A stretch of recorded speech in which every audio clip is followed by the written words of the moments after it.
Gravity Falls ended almost a decade ago and somehow feels more relevant than ever.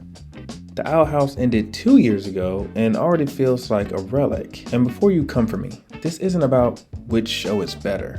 It's about why one show understood something about growing up that the other one completely missed. What's up, guys? It's Ari, and look, I love both of these shows. I do. But we need to talk about why Gravity Falls lives rent-free in the cultural phenomenon while the Owl House is already fading into, hey, do you remember that? kind of territory. Because it's not about the animation quality, it's not about representation. It's about which show actually trusts you to sit with discomfort and which one gave you a gold star just for showing up. So let's dive into why one of these shows aged like fine wine and the other one aged like a Twitter thread. On the surface, these shows check a lot of the same boxes. Mystery-driven plots, some interesting family dynamics, and a quirky small-town energy that meets cosmic horror. And also both shows were celebrated for pushing boundaries in animation. For Gravity Falls, its boundary it pushed was serialized storytelling, where it was around an era of episodic kids TV, and the Owl House had its unapologetic queer representation. And honestly, the Owl House should have been the next evolution. It had everything. It had better representation, more diverse characters, and a canonical romance that wasn't subtext. It was supposed to be Gravity Falls for kids who grew up and wanted a little bit more. But here's the thing everyone notices when they revisit both shows. Gravity Falls still hurts. It digs into you. The Owl House feels comforting, safe, like a warm hug. And in 2025, we're starting to realize that comfort isn't the same thing as staying power. Because here's the real difference. Gravity Falls was about the pain of growing up. The Owl House was about the fantasy of being accepted. See, Gravity Falls never let you off the hook. Dipper's insecurity wasn't something he overcame with a little pep talk. It was something he carried pretty much the entire series. His desperate need to be taken seriously was there, and that didn't get resolved at the end of the series. It got managed.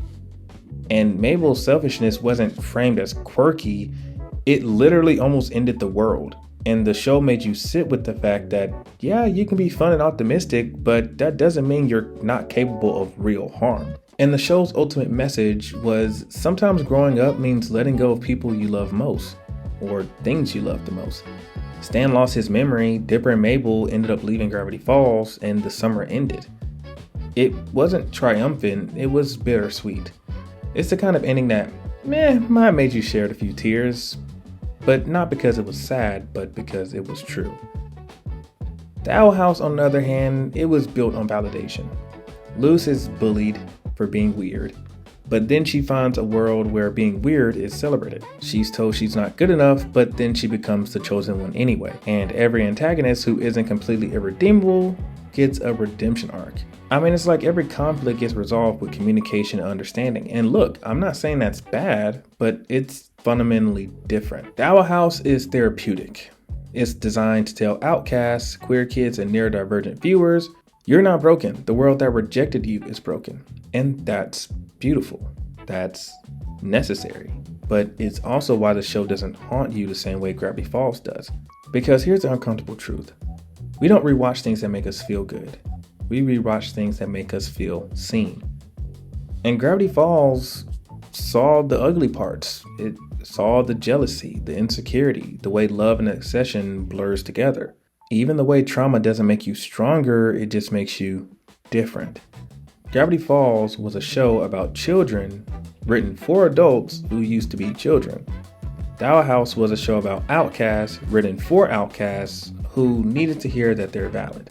One is a mirror and the other is a hug. And that brings us to the culture we're living in. Because the reason Gravity Falls aged better is the same reason we're all so tired of that comfort content. We're living in an era of safe spaces, trauma-informed storytelling, and trigger warnings on everything. And I'm not saying that's bad. People need that. But we've reached a point where we've optimized art for not hurting people. And in the process, we've made art that doesn't challenge people. The Owl House arrived at exactly the moment when we wanted to be told we were enough, that our weirdness was our magic, that the people who hurt us were just misguided and could be fixed with the right conversation. It was the show we needed in 2020 with all the different stuff that was going on, when everything was falling apart and we just wanted to feel okay. But Gravity Falls understood something we're only remembering now. The stories that last aren't the ones that comfort us. They're the ones that refuse to let us look away. It's why we're seeing this massive wave of people rediscovering darker kids media. It's like we're hungry for stories that don't apologize for making us uncomfortable. Stories that trust us to handle the complexities. Stories that don't end with just, hey, everyone healed and everything was fine. So yeah, Gravity Falls aged better because it was never meant to make you feel good. It was trying to make you feel real. The Owl House gave us representation and validation in a world where weirdness wins, and that matters too. But Gravity Falls gave us something harder to find, the truth that growing up is a loss, and love is complicated, and sometimes the summer just ends. And maybe that's why, almost a decade later, we're still not over it. Because it never promised us we'd be okay. It just promised us we wouldn't be alone. Alright, Owl House fans, I know you're in the comments ready to go to war. Tell me why I'm wrong and stupid as hell.